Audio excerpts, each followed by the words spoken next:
Hello, and welcome to our second annual Bay Area Youth Pride event. Thank you everyone for being here, or I guess watching it after the fact. But I mean, either way works, whatever works for everyone. We love all of you, even if you're not here right now.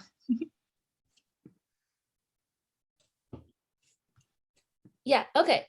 So we have a lot planned in our program, and especially in this current political state where there are over 300 anti-LGBTQ plus laws proposed in the United States this year. In times like these are when celebrating becomes the most important, when continuing to have our pride and continuing to live life unapologetically is the most important. Marsha, your turn. My turn to talk? Oh, well, okay. So I guess we are here to celebrate our pride and each other, I guess. So I guess thank you to our guest speakers, first of all, for coming to speak with us and share their experiences and I don't know, their lives with us. So we can, I guess, continue to advocate in our generation. So I would like to formally introduce Ken Yeager of BayMEC, or Bay Area Municipal Elections Committee, who is also the main contributor to Queer Silicon Valley and a website that tracks our local queer history. Okay, Sam, you're up. Well, it's great to be here. Thanks for inviting me. I think this is a great program for younger people, for anybody. Recording whatever that was. But anyway, it's great to be here. And if I could, I thought maybe I'd start by telling you a little bit about Queer Silicon Valley and sort of how it all came about. And it really is a way to celebrate the LGBTQ community down here in Silicon Valley, San Jose, Santa Clara County. I think it's very difficult to find any history that has been written. And I think younger people are just, a little curious as to, well, maybe what went on, or were there any sort of historical areas, historical people. And really it'd be very hard to be able to sort of find that information. And so the BayMEC Community Foundation then started this history project, and we received funding from the county, and that's really what allowed us to do all this work and did it all from scratch. And there's three parts to it. There's the website, and that was what we did first, and it's queersiliconvalley.org. And if you want to know anything about the history down here, it's going to be on there. It has all of the organizations that I could find that currently exist or had existed, everything about individuals, elected officials, everything about gay pride, HIV/AIDS, marriage equality, you name it. And there's a timeline where we have over about 200 entries over the last 50 years about things that happened. And we do a lot of posting on our webpage and on Instagram, on this day type of thing. So hopefully people will be curious. And part of it is to help inspire younger people to get involved. If you think that nothing ever really happened here, and so therefore there's nothing to do here, maybe you therefore don't get involved at all, or you move to San Francisco or LA and sort of take part in the movements that happen there. So, but part of what I really was meant to do with the website is to, again, excite people and to realize that they may well be the future people who bring about change in their hometown or in their home area. So that's one aspect of it. The second one is then a museum exhibit at History San Jose. And this is, everything's a first, which is the fun thing about living down here, right? Because no one's ever done any of this stuff before. So anybody listening, you could well be the first to do any number of things.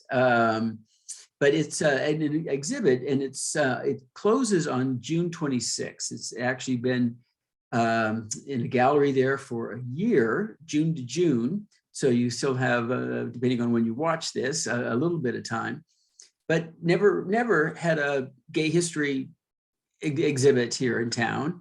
And so this, again, sort of talks about the 50-year history. A lot of information came from the website. I was the curator of it. A lot of photos, various artifacts as well, sort of telling the whole history.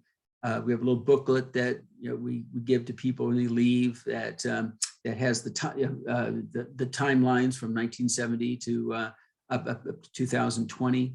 And yeah, just a little bit of history there. So that's fun. And then, of course, why not? No one's ever done a documentary of our community, so why not do that too? And so we have a documentary film called Where's Silicon Valley? And you can find it. It takes a little bit of work, but you can find it on creatvsj.org, and it's on various channels that you can find. Again, depending on when you watch this, it's on a lot of PBS stations in the San Francisco area, not Channel 9, but any other of the PBS stations. So you can watch it there. So interviews with 22 people from our community talking about their own history and some of the important things that have happened here over time. What are the important things that happen here over time? What are the top most important events in queer history in Silicon Valley that you'd like to talk about? Like just name the top 3, for example. Top 3, yeah. And I would say, and one, most people probably have long forgotten it, but I think in this era where a lot of trouble is ahead, it's sort of nice to sort of remember past battles and realizing that things can turn out poorly here just as they can anywhere else, and that none of us are living in communities that are immune to some sort of backlash. And just as we're seeing a backlash, I think, to the trans community, because it's sort of like the newest of the emerging communities in the LGBTQ alphabet. In 1979, the city of San Jose and the county passed non-discrimination ordinances. This was because there was no protections at the state level or at the federal level. And of course, there still aren't any at the federal level. And so it was all being done at the local level. And there were several cities across the United States that had passed these, and these were first. Up until 1969, after Stonewall, there really wasn't any sort of collective gay movement. So by the mid 70s, because gay people have been discriminated against, and so just as there are laws not discriminating, based on gender or ethnicity, religion, any number of things, sexual orientation was not one of them. And so, but what happened in Miami-Dade was after they had passed it, there was the emergence of religious right.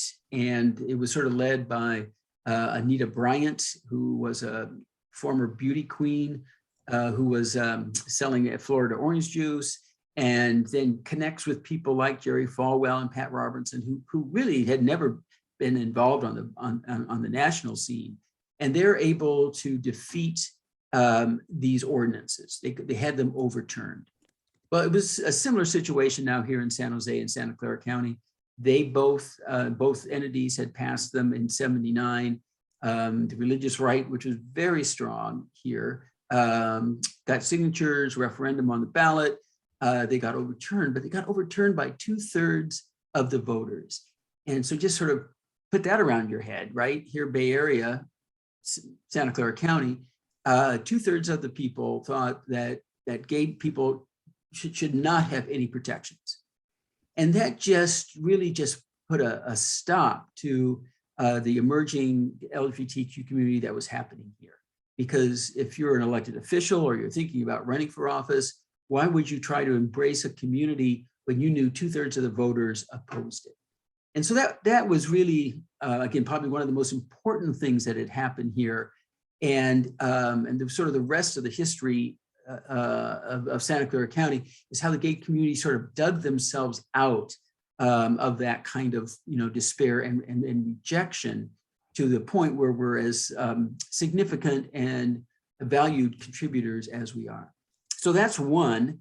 I would say the second one certainly is the AIDS epidemic. Transformative, as you could imagine. This is still a time when most people aren't coming out as queer. I think the whole gay marriage, which comes later, of course, was one way where people would introduce themselves to their families, to their partners or whatever. But again, it was still a very prohibited atmosphere or climate to come out. And so here certainly starting in the early 80s, where people were getting HIV, were beginning, die of AIDS, where the epidemic really was having more of an impact. It affected the community very much. And certainly there were a lot of people who then told their parents or their friends, because they were sick, that they had AIDS. But there were very few services that were available for people. I got very involved at this point in trying to get county funding, particularly for social services, but also for health services. But we had several thousand, mainly gay men, not all, but mainly gay men, generally in their 20s and 30s, who were dying and had very little care. There was no cure. When you heard that you were HIV positive, it really was a death sentence. I mean, as hard as that is to say, and continued to have been up until 1996, when there's finally sort of the AIDS cocktail that finally had some positive results on people and allowed them to live longer. But the whole LGBTQ community sort of had to rally. We had to provide food and housing, and really became more of a community because of it, as sad as it was. And as far as trying to think of the third one, and Sarah gets to talk about this perhaps when she talks to us, was the founding of the Office of LGBTQ Affairs for the county. And so this is the first county, nice heart, this was the first county that adopted this type of office anywhere in the United States. There were a couple others that were somewhat similar, but none that really did it at the county level. They were sort of the office of their mayors, and mayors, cities don't do a lot of, let's say, social services, public health, as we do here in Santa Clara County. And so it was my proposal that we establish this, and it's just made a tremendous difference. I mean, it connects people to all of the services that are available, not only at the county, but in the community. It does a lot of training for all of our county employees. We have 26,000 county employees, and everything from juvenile justice to public health, mental health. You could go on down the line, and most people don't really understand the needs of LGBTQ people. And so what a lot of what the office has done over the years is, again, to do trainings, particularly with medical staff, and just making sure that everybody is competent when they're providing services to LGBTQ people. And so I think that's going to have long-term effects and benefits as we as a county sort of get to know our community a little better. The other thing too is a lot of people, there's interns and permanent staff. And so all of a sudden now you get people who want to really work with the LGBTQ community. There's now an office where they might get employed or do an internship, and then be able then to go on to other careers from there. So it really is very exciting. Yeah. What would you say, how would you say queer representation in Silicon Valley has changed over time? Well, certainly for the better. And because you start from zero, I suppose you could always start from negative, and maybe after those two measures, were defeated. It probably was a negative as far as representation. When I was growing up, it never would have occurred to me to run for public office.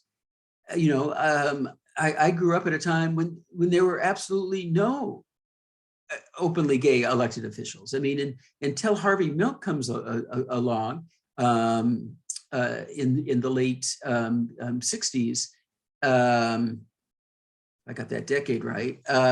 It wasn't even a career you would think of. And of course, there weren't really any organizations that were sort of, trying to elect a more pro-LGBTQ people. And so I think we've made progress as far as representation, at least political representation. I became the first openly gay person elected to any office in 1992. And so you don't have any of that until 1992. And that was at the Community College Board, which wasn't particularly well known. I run for assembly in 1996 and was a target of a pretty awful anti-gay literature campaign, which is sort of as a way of sort of saying that the public wasn't ready to sort of elect somebody who was gay. Because really, I mean, again, except for being on the Community College Board, people really didn't know how a gay elected official would act. Are they only going to care about LGBTQ issues, or are they going to care about issues that I care about? Are they going to walk around wearing a dress? I mean, if you never had an elected official, how would you know how they are? And do you really want to vote for one? And this is, again, true for all emerging groups. But after a while, when people get elected and they serve well, then they realize that this is just not an issue. And so anyway, in 2000, I got elected to the city council. And then in 2006 to the Santa Clara County Board of Supervisors. But it took a long time for other people to get elected. It wasn't then until 2004 that you had Jamie McLeod at the city of Santa Clara and Evan Lowe at the city of Campbell get elected, and they've gone on to other elected offices. But altogether, I would say maybe there's 20 LGBTQ people who've been elected. So and most of them recently. There's some good political organizations. Certainly one is the Bay Area Municipal Elections Committee, which is what I've co-founded with Wigsy Sievertson in 1984. And there's Stonewall Dems, and so there's various groups that are promoting elected officials. We have some good candidates. This coming election in November, Omar Torres, Latinx gay man, will be in the general election for city council in the downtown area. And Alex Lee, bisexual Asian in sort of the Fremont Milpitas area, and Evan Lowe, for re-election as well. And then a lesbian made it into the runoff in San Mateo County, Laura Palmer Lohan. So very exciting about her. So I think we're finally doing a little better when it comes to representation, but it just means encouraging all of LGBTQ people and our allies to make sure that they vote and know who some of the LGBTQ candidates are.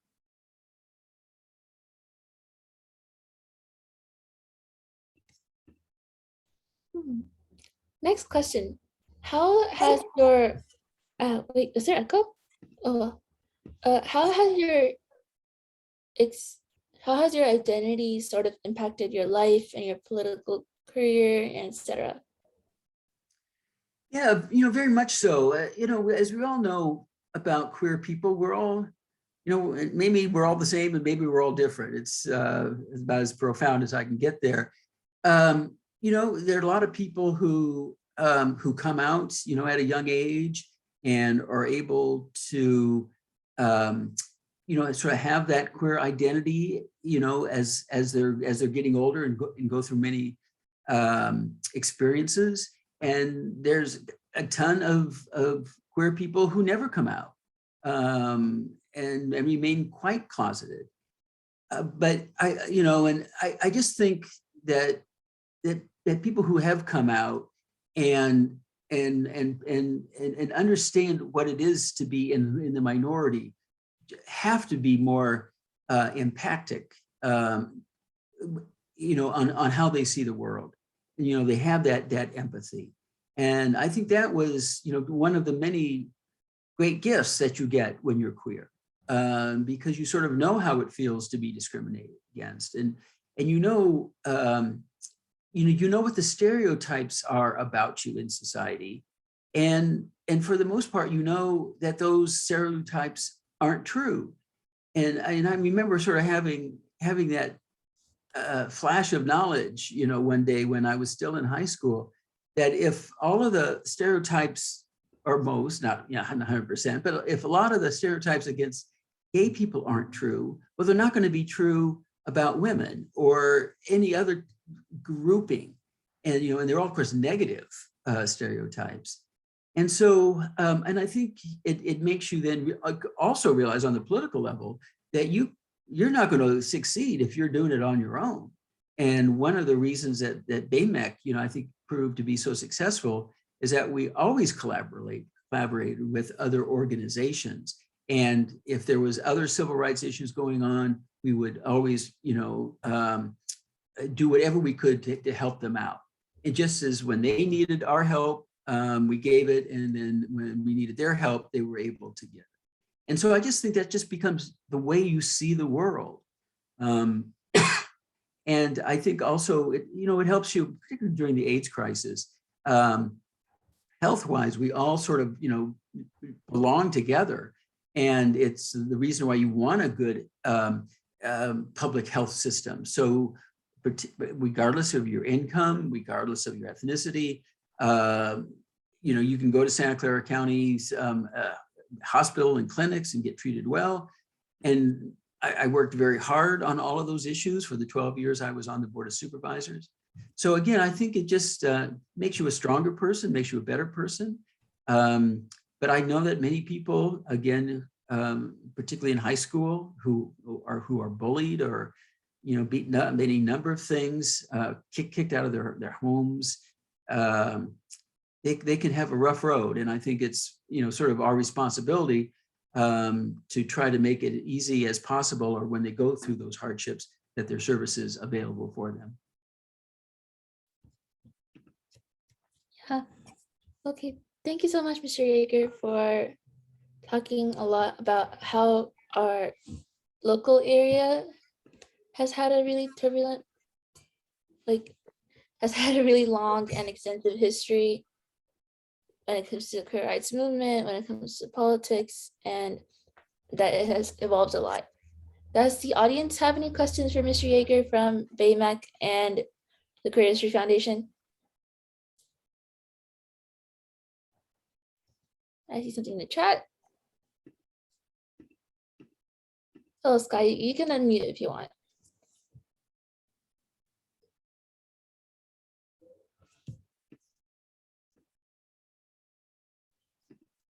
Connie, you have any questions for Mr. Yeager?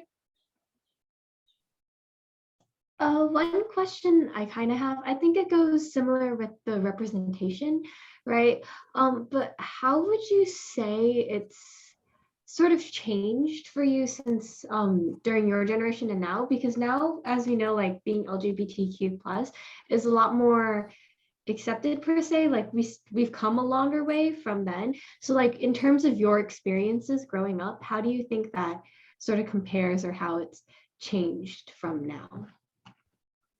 And then Sky has their question in the chat as well.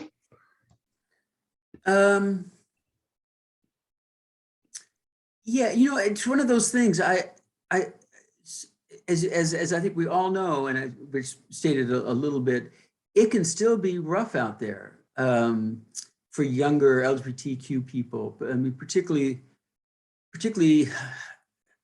just to use the word, more effeminate teenagers who get beat up, and so in that sense, that there may not have been a lot of changes, for many individuals.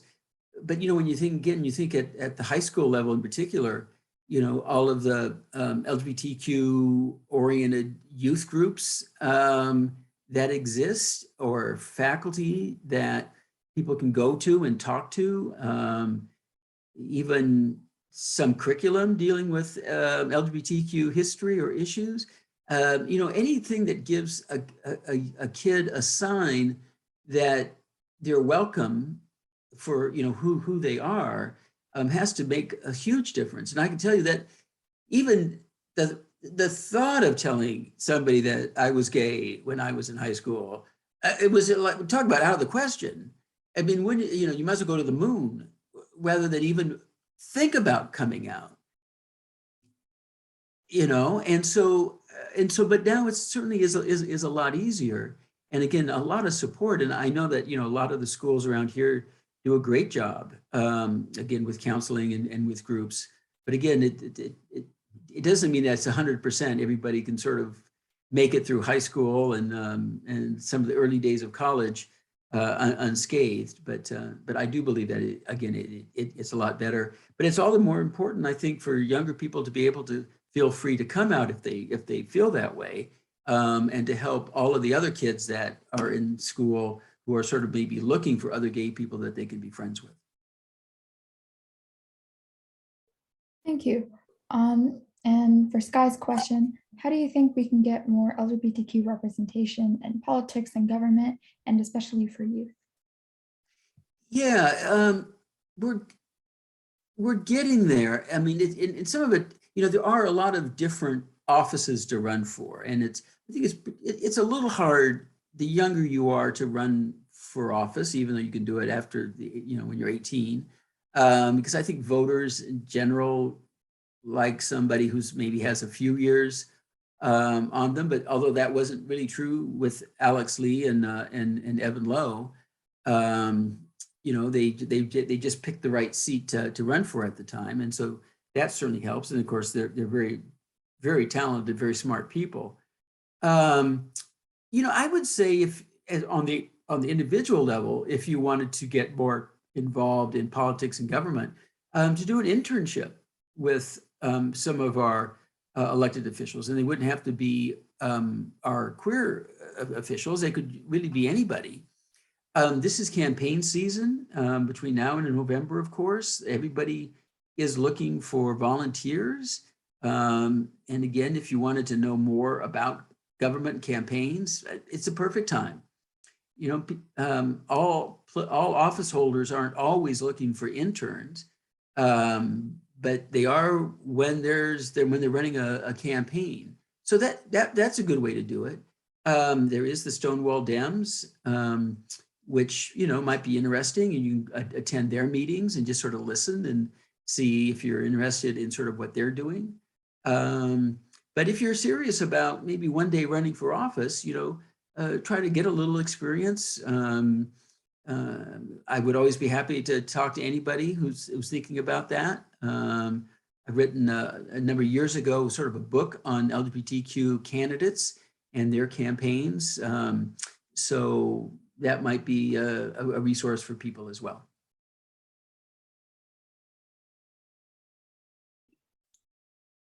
Okay, thank you so much for being our guest speaker today, Mr. Yeager. Well, thank you for having me. I enjoyed it very much. Yeah. And now we'll be calling up our second guest speaker, Ms. Fernando, who is the manager of the Office of LGBTQ+ Affairs in Santa Clara. Thank you for coming, Ms. Fernando. Yeah, thanks for having me, and apologies, but y'all are going to be getting my sick voice today. So hopefully I'm going to try to pace myself in answering questions and all that, but it's just a pleasure for me to be here today. I can't believe how scratchy it is right now. So thank you for having me. Love being invited back to this event. And yeah, I just want to also thank former Supervisor Yeager for hopping on. He and I were back and forth in like a text conversation in terms of like, oh, are you going to see this? Like, yeah, I'm going to go do that. So, yeah. Thank you. So first off, can you just describe your role for the audience as the manager of the Office of LGBTQ plus affairs in Santa Clara and other such work you're involved in? Yeah, thanks for the heart, Ken. Yeah, in terms of my role at the office, so just so you folks know, last time I joined to this event last year at Bay Pride, I was a senior management analyst, and now I am the manager of the Office of LGBTQ Affairs. Yeah. So my role at the Office of LGBTQ Affairs, we really shifted during the pandemic. We are less direct service and a lot more research policies initiatives. So what that means is that a lot of the work that we do is based in data, is based in fact, it's based on the lived experiences of LGBTQ folks. And my specialty throughout working at the office is seeing what subgroups are most affected by discrimination, by misinformation, by folks not understanding what it means to be LGBTQ. So a lot of the research and the initiatives that we have involve trans youth, transgender people, LGBTQ BIPOC folks, LGBTQ older adults, and all sorts of different demographics that we want to serve. So a lot of the research policies and initiatives that we have going on involves those subgroups. So our office has moved on to be a more data-driven, more research-based, to make sure that the programs that the county wants to create is informed by the community. We don't want to create any kind of programs that the community doesn't want. We're not going to create something that, you know, if we're looking for like a big queer like LGBTQ festival every month, but the community doesn't want it. It's like, why are we going to do it? So rather than doing that, we really want to invest and make sure that the spaces that we have at county and the communities that we're looking to build are informed by the lived expertise of LGBTQ folks.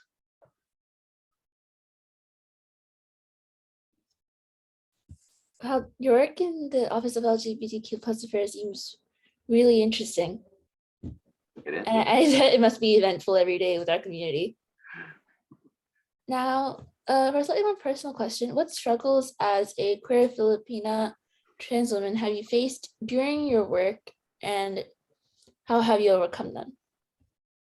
Yeah, I think as a self-identified, like a Filipino woman especially, someone that identifies as a person of color, I feel that like a lot of the work that trans women do, especially trans women of color do, it goes undervalued and underappreciated.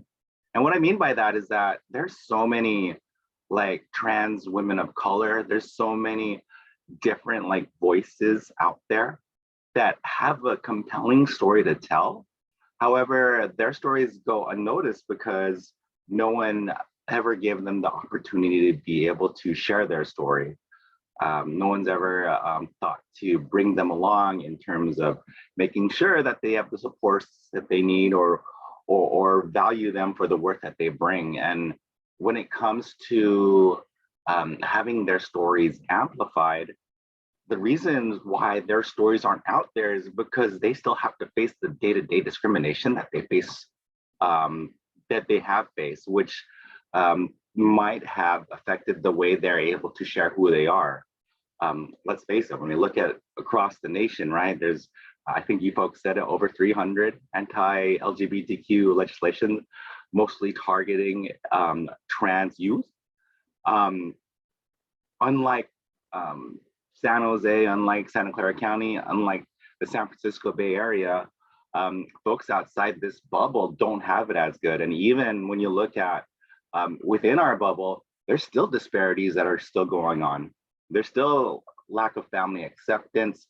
There's still folks facing injustices. There's still discrimination that's going on. There's still people that feel that they can't be their authentic self at school, in the workplace, or places like that. So we still have to do a better job.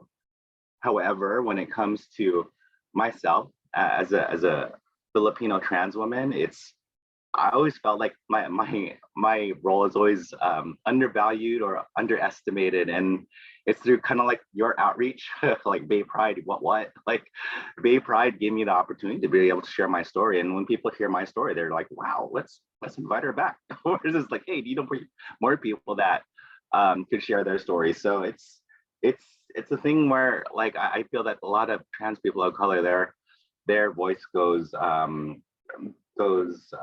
underrepresented a lot of the times. So just thank you all for being able to provide that opportunity for someone like myself. Thank you so much for coming. We do like listening to your story, in fact. And yes, it is really important to amplify voices of queer people of color, especially. Okay, Sam, your turn. Right. So can you tell us about what steps you think are important?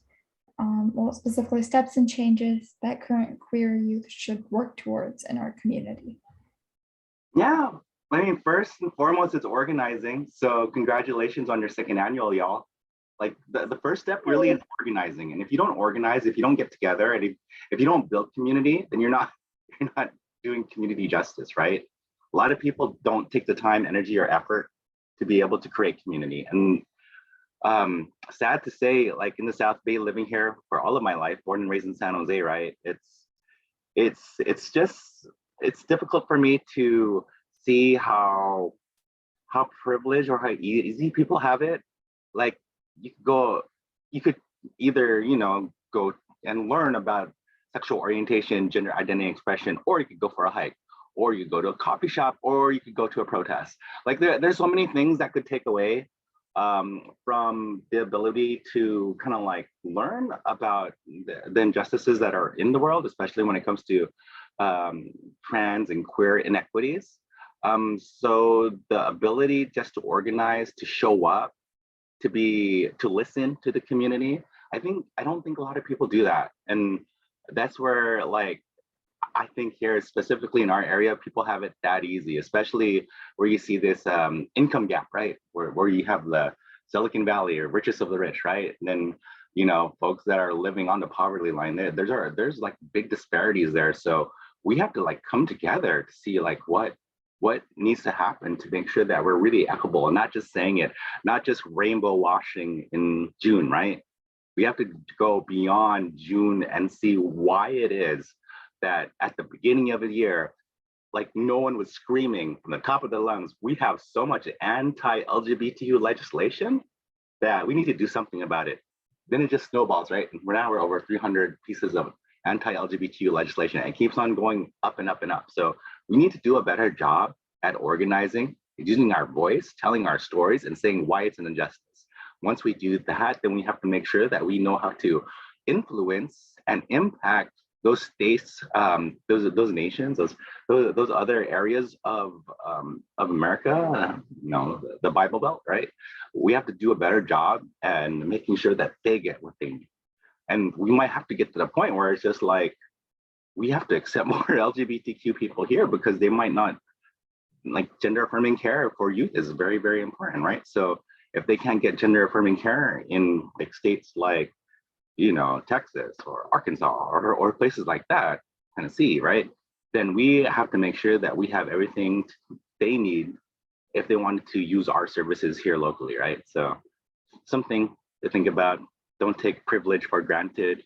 If you're queer and you're not kind of like doing your work to pay homage to the millions upon millions of queer people that led the way before us, then we are doing an injustice to the equity that is built in today. Yeah, I think one thing that's really important to know is the fact that so many places that have influence instead go like, well, let's go sell rainbow things, then let's go fight against anti-LGBT legislation. For a lot of the times, they're even like funneling their profits towards anti-LGBT legislation. Our next question was actually, how do you feel about many states banning gender affirming care for transgender youth? But I think you did answer a lot of that, but we can continue on that if you'd like to. Yeah, I mean, if anything, I just feel sorry for those states. it's not sorry for those states in particular. It's sorry for those, you know, those cishet men. I don't know how better way to say that. For those people that make these anti-queer, anti-trans legislations in there without even hearing a wisp or story of a trans, not even meeting LGBTQ people where they're at, right? They're in their own umbrella, in their own bubble, and they don't want to hear the stories because they know that LGBTQ, like 10, 20 years from now, equity will be far, like, it was going to be far and wide, y'all. And it's really y'all that are leading this effort, right? And the thing is that, like, you know, you look across the nation, more people are accepting of LGBTQ people than ever before, right? More accepting of trans, more accepting of LGBTQ.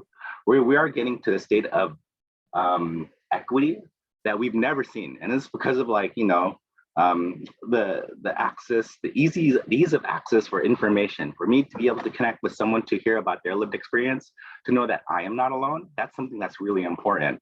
And that's influencing youth. That's why there's what now, I think the latest numbers around 16% of youth identify as LGBTQ. As for transitional age youth, it's around 20% identify as queer. It's growing and it's increasing in numbers. That's because the access of information. I'm fully confident that LGBTQ equity throughout the entire nation is going to grow. And those pieces of legislation that are out there, that's like their last gasp of doing anything that they can. And the thing is that, like, we still have to continue to fight and offer up support and speak our stories until that goes away. So I really feel sorry for cishet folks not knowing what it's like to be queer, because what a wonderful life it is to be able to just, you know, live in your authenticity, regardless of what people tell you what and what not to do, to stand against patriarchy, to stand against, like, what people thought what they want you to be. It's like, that ain't me. Yeah, it's kind of funny how it's like homophobes and transphobes. It seems like they're less scared of us and more scared of us being happy, scared of us being prideful, threatened by the idea of equal rights. Mhm. This is really odd. Okay, Sam, your turn. Thank you for your thoughts. They're definitely very true. I guess just for all of the struggling LGBTQ youth out there, what current resources and advice do you have for them so that they can find support and just be more authentic, like you said? Yeah, well, first and foremost, know that if you're LGBTQ and you're a youth, that you are not alone. Like, straight up, like, you have, like, so much resources that are available. And if you do not fit in a group or fit in some kind of, like, you know, group of friends that you feel that you don't belong, trust me, like, there are so many different other groups out there that you just have to explore, and you have to find out what works for you. I've been in many kinds of trans women's groups, queer groups and stuff like that. And it's like, sometimes when I go to those groups, I mesh well. Then all of a sudden, for some reason or another, like, this group just no longer represents who I am. So feel free to seek who you are. It's okay to try different things. It's okay to be out as much as you want, or hold yourself in and choose not to disclose who you are. That's totally valid. Who you are is totally valid. And just know that there's so many amazing supports here in the South Bay. And if you look at overall the Bay Area, there's just so many supports, especially in, like, Oakland and San Francisco. But just know that South Bay has some amazing supports as well. So there's LGBTQ youth space, who has not only peer support, they offer up different kind of consultation services if you need it. There's Outlet, that's in San Mateo County. They are a great group. There's also, if you're looking for support for your parents, there's PFLAG San Jose and Peninsula chapter. There's Trans Families of Silicon Valley. If you need help with resource and navigation, you could contact the Q Corner, which is out of County of Santa Clara. If you're looking for, like, binders, other types of garments. Is it tucking garments? I forgot what it's called. But if you're looking for garments, like Q Corner has y'all. And if you're looking for, kind of like support in terms of like transition related care, then there's the Gender Health Center. So there's so many avenues to be able to seek resources. If you have a question, you could always contact the Office of LGBTQ Affairs. You can even go to our website. We have all these resources available for y'all there. But yeah, just know that like this journey should not feel solo. I know even for me when I came out, and I'm talking about, I came out like what, 7 years ago, 8 years ago? Well, I don't even know the years anymore. But I came out later in life, right? And I didn't come out until I identified and I found out what the word transgender means and what it meant to me, right? It's something I always felt, but never really like decided to pursue. Y'all have a big advantage to be able to come out very early on in life, to be able to get the support that's needed. And the thing is that like it's folks like former Supervisor Yeager and a lot of the folks that he's like Wigsy Stevenson and like there's so many people. Our what we have here today is built on the shoulders of those who came before us. Your Marsha P. Johnson, your Sylvia Rivera's of the world, right? There's so many people that contributed to this work. So please take advantage of what's out there right now. Don't feel like that you're alone, and build community, and just like, please, like one of these days, maybe y'all need to take my job because I'm not gonna do this forever. Even though I'm new in this role.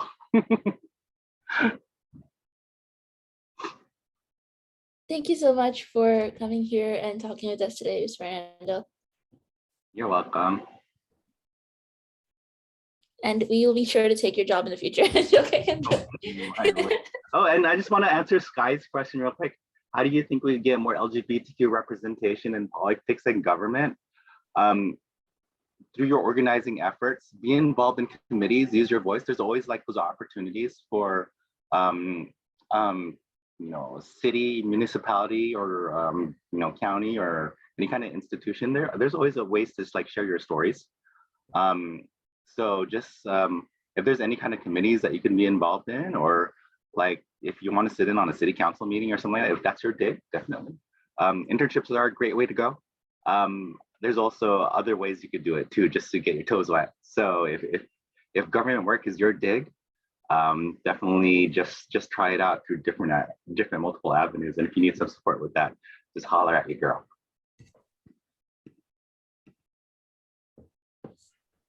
Okay, thank you so much. Now we are moving on to our art galleries. But okay, let me just pin people are presenting. Connie and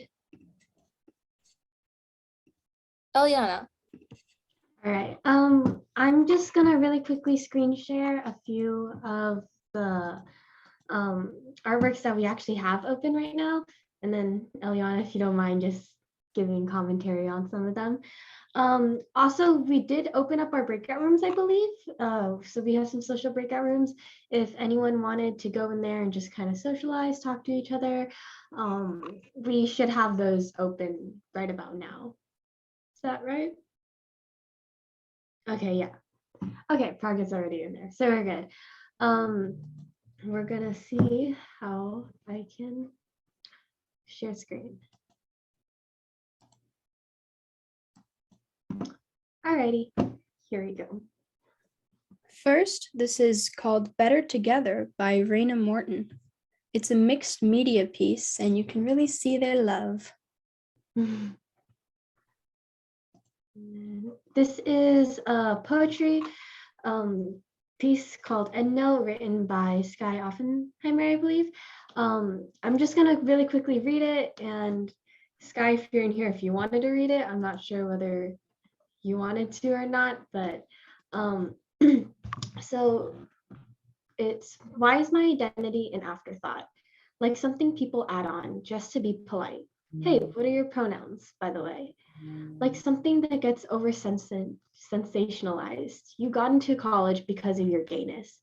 Like something that gets mocked for oversensitivity. Just accept the compliment. The gender doesn't matter.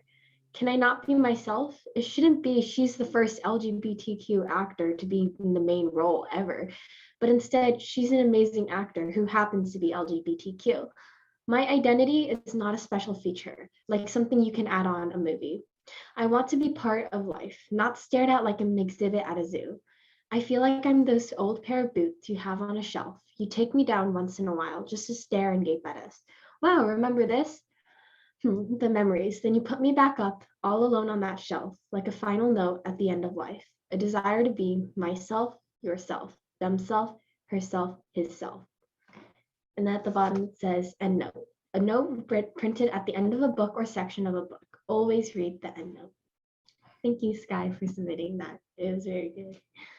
And we have the next piece. This is from an anonymous person who sent us a collection of sketches of mushrooms and an eye. Oh. We're not going to read this entire thing because it is a little bit long, but it is a short story submitted. I'm not sure if Eliana has anything to add on to that, though. Yeah, you can go on the website and see all of these later, so you'll be able to read that on your own. Yeah. And this is by Samia Jackson's Numb. It's called Numbness.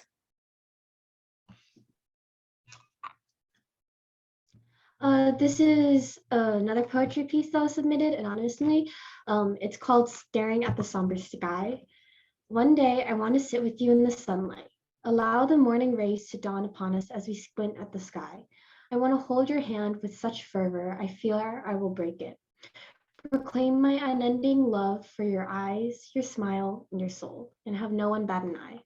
But my dear, I am afraid I must visit you at night. In the dark, I can hesitantly hold you, clutch you close to my chest, and whisper sweet nothings in your ear.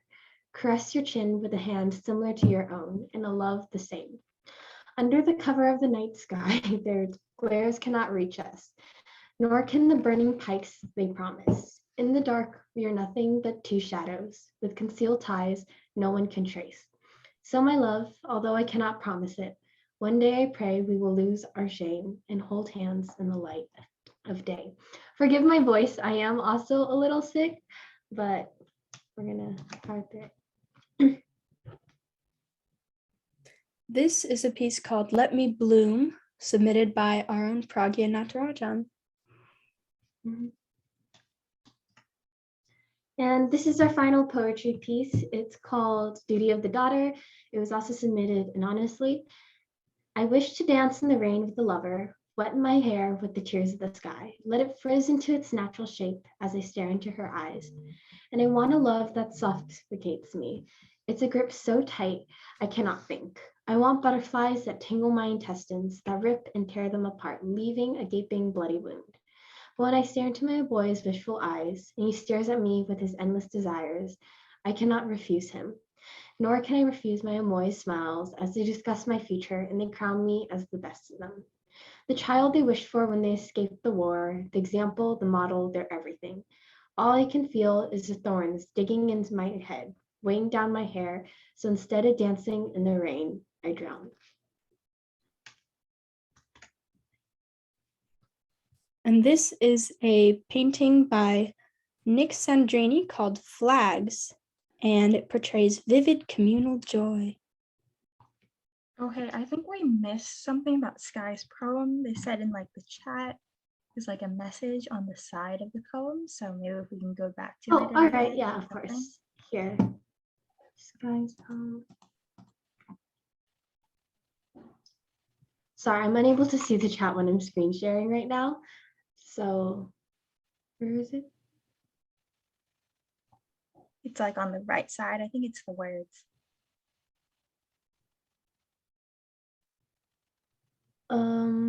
You read the words on the right side from top to bottom. That's the message. Oh, okay. I'll just read those really quickly. By the way, gayness doesn't matter, but instead, here, those ones, or? Yeah, I think you got it. All right. Also, again, just to note, all of these will be up on the Bay Pride website. So if you check under gallery, you'll be able to see all of our amazing gallery submissions. And so for a lot of them, whether with the poetry or the short story, like I can't really do the poetry complete justice with this, but if you guys wanted to go through that and just reread it again, there's a lot of really amazing submissions on there. All right, is that it?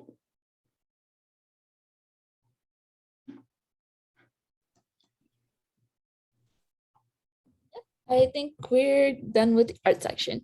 Thank you everyone for coming.